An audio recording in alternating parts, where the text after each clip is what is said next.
दोस्तों, कैसे हैं आप? उम्मीद है कि सब बढ़िया ही होंगे। दोस्तों, क्या आप जानते हैं कि भारत में सबसे ज्यादा पब किस शहर में और किस शहर में पहली बार बिल्ली के जरिए बल्ब जला गया था? दोस्तों, ये भारत का वो शहर है जहाँ कई बड़ी बड़ी कंपनीज के हेड ऑफिस मौजूद हैं। इस शहर को देश का आईटी कैपिटल भी कहा जाता है और इसी शहर में मौजूद है सबसे अधिक सॉफ्टवेयर कंपनी। भारत के सबसे ज्यादा पेशेवर आईटी वर्ग यहीं पर रहते हैं। जी हाँ दोस्तों, आज हम बात कर रहे हैं सिलिकॉन वैली ऑफ इंडिया के नाम से प्रसिद्ध शहर बेंगलुरु की। दोस्तों, क्या आप जानते हैं कि बेंगलुरु अपनी प्राचीन संस्कृति के साथ लेकर आधुनिकीकरण की राह पर लगातार आगे बढ़ रहा है। दोस्तों, वीडियो को बिना स्किप किए अंत तक जरूर देखें। चलिए दोस्तों, आज चलते हैं टेक्नोलॉजी से भरपूर बेंगलुरु सिटी के सफर पर। दोस्तों, इस सफर पर चलने से पहले आपसे एक रिक्वेस्ट है कि अगर आप इस चैनल पर आए हैं तो प्लीज इस वीडियो को लाइक और चैनल को सब्सक्राइब जरूर करें। दोस्तों, बेंगलुरु कर्नाटक राज्य की राजधानी है। ये इंडिया का चौथा सबसे बड़ा शहर है। यहाँ की आबादी लगभग 1 करोड़ है। जनसंख्या के हिसाब से शहर इंडिया का तीसरा सबसे बड़ा शहर है। इससे ज्यादा आबादी केवल दिल्ली और मुंबई में है। ये शहर सी लेवल से 3000 फीट की ऊंचाई पर बसा है।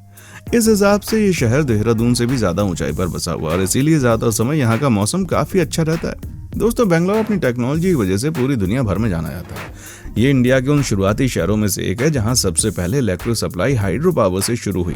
यहाँ पर हाइड्रो पावर के द्वारा इलाज इलेक्ट्रिक सप्लाई 1996 से ही शुरू कर दी गई थी। दोस्तों, दुनिया में परसेंटेज के हिसाब से सबसे ज्यादा इंजीनियर बेंगलुरु में रहते हैं। यहाँ पर 10 लाख से भी ज्यादा आईटी प्रोफेशनल्स रहते हैं। इसके अलावा भी इंडिया में सबसे ज्यादा सॉफ्टवेयर कंपनी बेंगलुरु में ही है। इसके बाद दूसरे नंबर पर हैदराबाद, तीसरे नंबर पर पुणे है। साथ ही इंडिया की बहुत बड़ी सॉफ्टवेयर कंपनी में से एक इन्फोसिस और विप्रो का हेडक्वार्टर भी बेंगलुरु में। दोस्तों, इंजीनियरिंग के लिए शहर बहुत ही ज्यादा फेमस है। यहाँ पर 21 इंजीनियरिंग कॉलेज हैं जो कि किसी भी शहर के मुकाबले सबसे ज्यादा हैं। फोर्ब्स मैगजीन ने बेंगलुरु को आने वाले समय में फास्टेस्ट ग्रोइंग शहरों में एक माना है। दोस्तों, लाल बाग बोटेनिकल गार्डन बेंगलुरु की बहुत ज्यादा फेमस जगहों में से एक है। यहाँ पर 1000 से भी ज्यादा प्रजाति के फूल और पेड़ पौधे आप देख सकते हैं। इसके अलावा यहाँ पर लाल बाग रॉक है।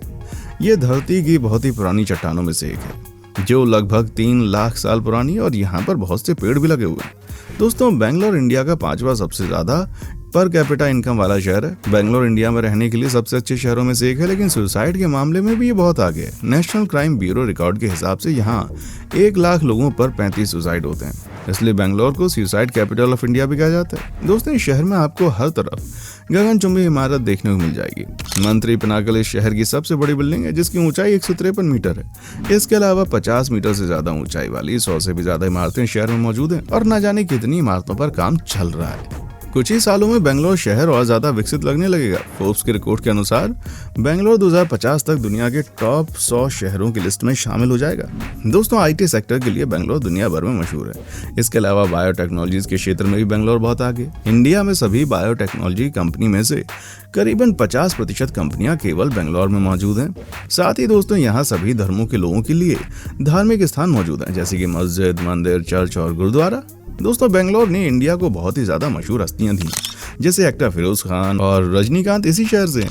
साथ ही इसके अलावा दीपिका पादुकोण भी मूल रूप से बेंगलुरु की रहने वाली हैं। अगर स्पोर्ट की बात की जाए तो Anil Kumble, robin Uthappa, tennis star Rohan Bopanna भी बेंगलुरु के रहने वाले हैं। साथ ही इंडिया की तरफ से नोबेल प्राइज के लिए सबसे ज्यादा नॉमिनेशन बेंगलुरु से हुए हैं। सर सीवी रमन, जिन्होंने 1930 में फिजिक्स के लिए नोबेल प्राइज जीता, वो भी बेंगलुरु के रहने वाले थे। दोस्तों, बेंगलुरु को अगर पढ़े लिखे लोगों का शहर कहा जाए तो ये गलत नहीं होगा। इस शहर का लिटरेसी रेट काफी अन्य शहरों के मुकाबले ज्यादा है। आपकी जानकारी के लिए बता दूं, बेंगलुरु में 87.67% लोग साक्षर हैं। इस शहर में आज भी लोगों के बीच बहुत ही गरीबी है। आंकड़े के मुताबिक बेंगलुरु में 17% लोग गरीबी रेखा के नीचे, यानी आज भी इस शहर के 100 में से 70 लोग बहुत ज्यादा गरीब हैं। दोस्तों, आज पूरे भारत के मुकाबले बेंगलुरु में पबों की सर्वाधिक संख्या है, जिस कारण आज बेंगलुरु को पब कैपिटल ऑफ इंडिया के नाम से जाना जाता है। इस शहर में लगभग 1000 पब मौजूद है, जो दिल्ली, मुंबई और गोवा से भी ज्यादा है। साथ ही सिगरेट पीने के मामले में भी ये शहर बहुत ही ज्यादा आगे। जी हाँ, बिल्कुल सही सुन रहे हैं आप। आज पूरे भारत की अपेक्षा सबसे ज्यादा सिगरेट की भी खपत कर्नाटक की राजधानी बेंगलुरु में होती है। इस शहर में सिगरेट और शराब की बढ़ती खपत के कारण इस देश में बढ़ती युवा की संख्या है। इस शहर में लगातार युवा आबादी में इजाफा हो रहा है। इसकी वजह यहाँ तेजी से बढ़ने वाली आईटी कंपनी है। दोस्तों, ये बात भी आपको आश्चर्यचकित कर देगी कि आज पूरे भारत के मुकाबले सबसे ज्यादा आवारा कुत्ते बेंगलुरु में हैं। बताया जाता है कि यहाँ प्रति घंटे 12 लोग आवारा कुत्तों द्वारा काट लिए जाते हैं। मजेदार बात यह है कि यहाँ प्रति 37 व्यक्तियों पर एक आवारा कुत्ता है। अगर आपको भी कुत्तों से डर लगता है तो रात में आप अकेले शहर में घूमने मत जाना, क्योंकि ये आपके लिए थोड़ा सा खतरनाक हो सकता है भाई।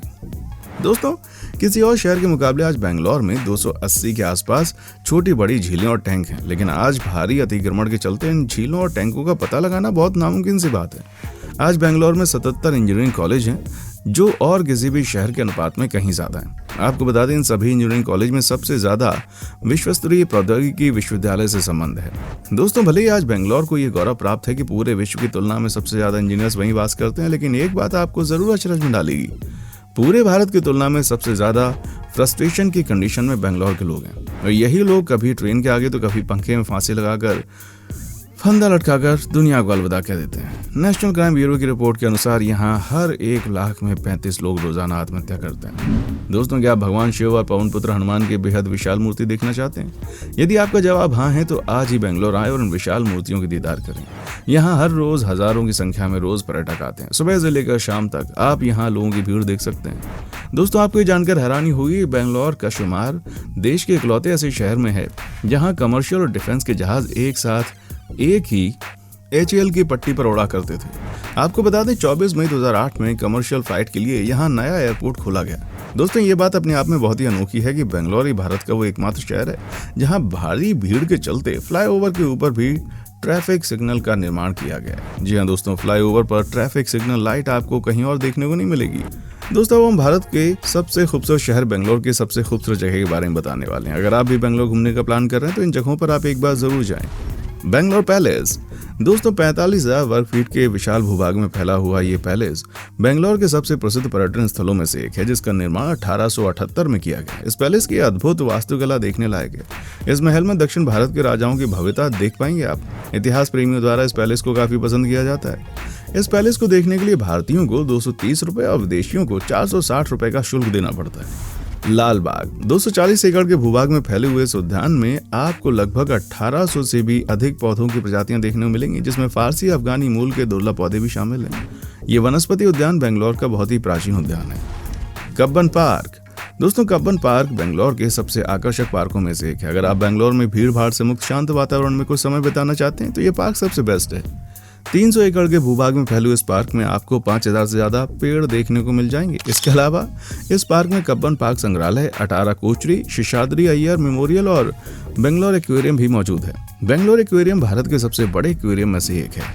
यहाँ पर योगानंदेश्वरा मंदिर भी मौजूद है। अगर आप धार्मिक आस्था रखते हैं तो दर्शन करने जा सकते हैं।